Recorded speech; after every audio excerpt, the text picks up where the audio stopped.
For many current and aspiring leaders in software development, one of your most critical jobs will be to hire great people, galvanize them into a motivated, hardworking team, and keep them going through ups and downs. We've got some brilliant people who have done this in both the best of times and the worst of times to give you their perspectives and any hints and tips that can help you ride the roller coaster of technical leadership.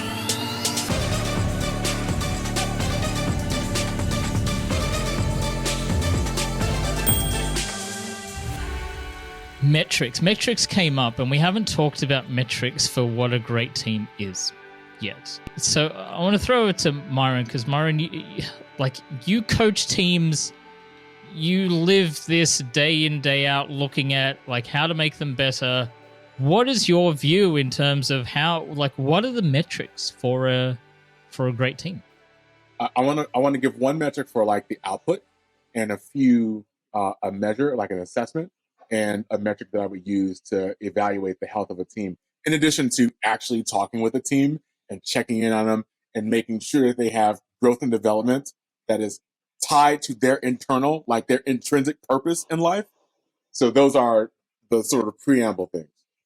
But from an output perspective, I actually look for teams that can get to before a release. Even if that release is 1,000 times a day, if they've agreed that the standard of care is that we can fix anything in about a day, and they do that consistently, so I'm looking at the efficacy of that team over time, then that's a great team. Because when there are problems, they know what to do. That tells me that communication is happening and the team is learning. One of the other metrics that I look at, or the reason that I check that with those issues, is I actually check if they can do it within a day. But as they're finding issues, I'm looking to make sure that slope comes down, so that on the scatter plot, it tells me that when that number of days gets down to 1 or essentially 0, waiting more time is not going to do anything. And so they can do that, and that the team can do that over and over again. That's a metric. Problems solving. The assessment I would do is I would do, and I'm biased in this, I would do a strengths-based coaching analysis on them, and I would actually identify the thought patterns, what things people need to have the most high quality life, the satisfaction in the work that they do, that is tied to how they think, the things they enjoy, and just literally almost their core person. And I identify those things so that when there's work that needs to be done, I can provide them with opportunities outside of the day-to-day that are aligned with their growth and development goals. Now, I like to use employee NPS, Net Promoter Score, ENPS, Employee Net Promoter Score. It's not a one-size-fits-all thing. But generally speaking, if you have an ENPS that sustains around, I would say around 40, you have a team that's performing very well, and they're going to be able to really, really handle a lot of stress and challenges together. And the ENPS is taken for different things as well. So, for example, if you're cross-functional, I would have people of a particular practice do NPS. All right, would you recommend this like being a software engineer or a coach to a friend or a colleague, as well as company or team or project or product or whatever, so that you can segment what is causing problems. And as the coach leader, and I'm going to introduce leader as a coach, the concept here, trademark or whatever by Gallup or whatever. If you're doing those things, you can have an incredible team. And by the way, the leader is on the team too. And so those ENPS measures are more reflection on the leadership of the organization. Thanks for the term coach leader, because I was looking for a better term than servant leader. This is much better because that's what I do, Yeah. I cannot stand the term servant. I hate it. I hate it with a passion. And I'm pretty sure everyone I've ever worked with has known that I hate it with a passion. Now, I don't understand it. I don't get it. Now, to be clear, Chris, you don't hate servant leadership.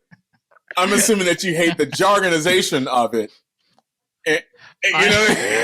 I hate yeah, let me clarify before I get hate mail or whatever the hell Chris else I'm hates going to servant leadership. What? Chris hates... Just down voted to oblivion because Chris decided he hates servants. Yes. Wow. What a hot take. I just added a marker so you can find that clip faster, Chris. Oh, nice. And I can cut it out. Or I'll just make a 30-second video of me just saying it and then see what happens. That's the thumbnail right there. Chris hates servant leadership, question mark. You know what I mean? Like, and it's just a photo of you being like this. You know, you got to do the YouTube thumbnails, right? Like, statistically speaking, they get better views. Shades come down. Yes. God. So, I didn't mean to start this. Can I disagree? Like, just for a second, just another perspective on it, because I fully get the jargonization of it. I think for me, when you think servant leadership, it's more of like a posture, whereas like being a coach is really highly situational. Because sometimes coaching isn't what is needed. You can start there and you want to ask questions, but sometimes you just have to say it. There's no figuring it out. It's like, this is what needs to happen right now. It's just me telling you. And so I think just the idea that servant leadership is about being with others and asking them how to grow and saying, how can I help you, is more of just, I think, more purpose-filled or more like mission-driven rather than just what's needed in the moment. Yeah, I think I'm the odd person out that actually has a disdain for kind of metrics and KPIs on measurement, but I think that's very different from the teams that I run. And I think, to your point, honestly, I am like the top tier service industry. Like, you know, kind of like a corporate team.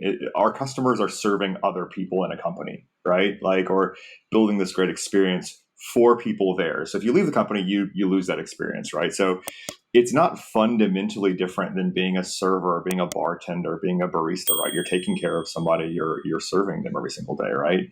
And I think it's really difficult for teams like mine and even myself on how to throw a KPI at this, right? Like, or how to measure this kind of thing. I think, you know, for some teams, that whole plot chart and measuring release times and things like that is a perfectly reasonable and sensible way to measure that. But I also think that metrics are a guide, not a hammer.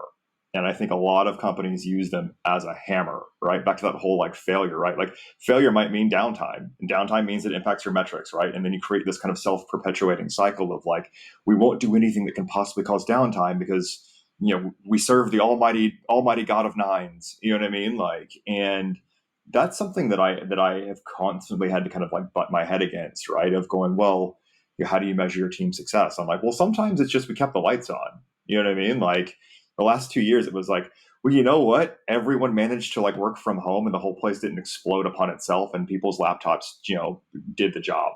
Check mark. You know what I mean? Like, and that was like a KPI that you would have never had 4 years ago, right? And so I think I don't really have a really well-formed opinion other than I hate metrics in some degree because I think that businesses, in so much as they serve shareholders too much in some ways, can become too metric driven. And that's something that I think breeds the kinds of teams that we all talk about earlier in this kind of chat about disliking, or like the problem teams, right? Of just that only relentlessly focused on your number or your uptime or your KPIs. And so again, that breeds out creativity. It beats out, you know, whimsy. It beats out any kind of, you know, thinking of anything that might possibly detract from that. And then you also get like the people, again, that's how you create Atlas engineers, right? Like, oh, without me, if I'm not constantly doing this, the service goes down. And then you have a problem with psychological safety because that person burns out. And then you're like, oh gosh, now we got to, you know, now my biggest risk on my team is Carl. You know what I mean? Like, you know, so,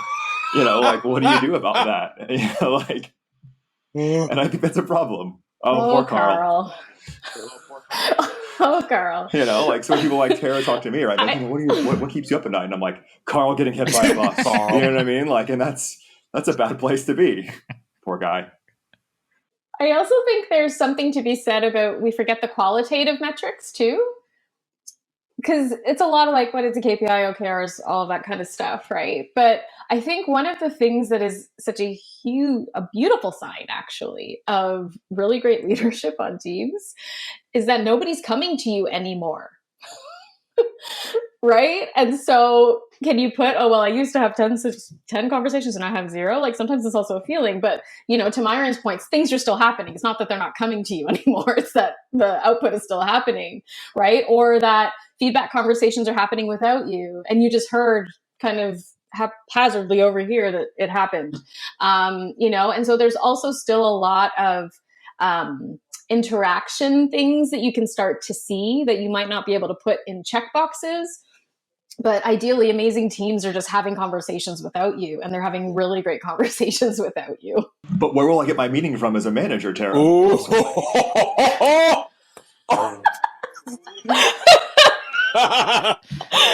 mean, do we have another podcast? You know how many podcast/therapy sessions we're going to have after this conversation. Joseph went there. Sorry. I'm sorry. It's too early for that kind of flaming. I'm sorry. Divya, let me throw it over to you. You wanted to say something. Yeah, this is the thing. I have experienced my own personal experience I can share in terms of metrics, right? Like I was a person who was not keen on the metrics initially. And in the recent past, I have changed my mind. So how I use, we do track a lot of metrics at the team level, from the customer perspective as well, and then from overall what Myron was saying, the team health itself, right? So one thing I have seen is these metrics help us to change behaviors. So if you use those metrics, and I don't track anything that my team don't know. I make sure everything is visible to everyone, and every week we bring back numbers and then we see what's happening. We look at the trend, then the number itself, and then see what can we do and discuss in our retro meetings what is that we need to change here.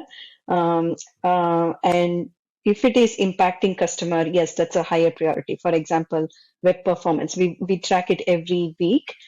And then if there is, from March, we are seeing spikes here, what's happening here? If it is team level, like pull request, or how much did we plan and how much did we deliver? Like, is there anything that we need to learn in terms of our estimation? And so every metric is a conversation, it helps us to start the conversation, and the outcome is change in behavior. KPIs. So I mentioned a few earlier, but like those KPIs are entirely dependent on the team, and it's a conversation. Like the team is in the conversation. So like the EMPS, like you actually ask people, hey, like, how are things going? And it's not only a situation where it's like, all right, okay, cool. We're going to check PRs. We're going to check defect failure closures. We're going to check these things, blah, blah, blah, blah. There have to be conversations. There need to be points in which you have conversations. Like if you're meeting with people regularly to talk about the work, by the way, that's talking about the work is different than talking about the person, and talking about the team, and talking about the project or the product or the blah, blah, blah, right? That segmentation was Systems, important. Yeah. But like, it's a conversation. They have to be a part of it and understand that it's a conversation and be empowered to actually have the conversation. If you tell someone it's totally cool to vent and they yell and swear, they shouldn't immediately be written up, right? Like, so it's a conversation that people are empowered to participate in, and there's equity in that conversation as well.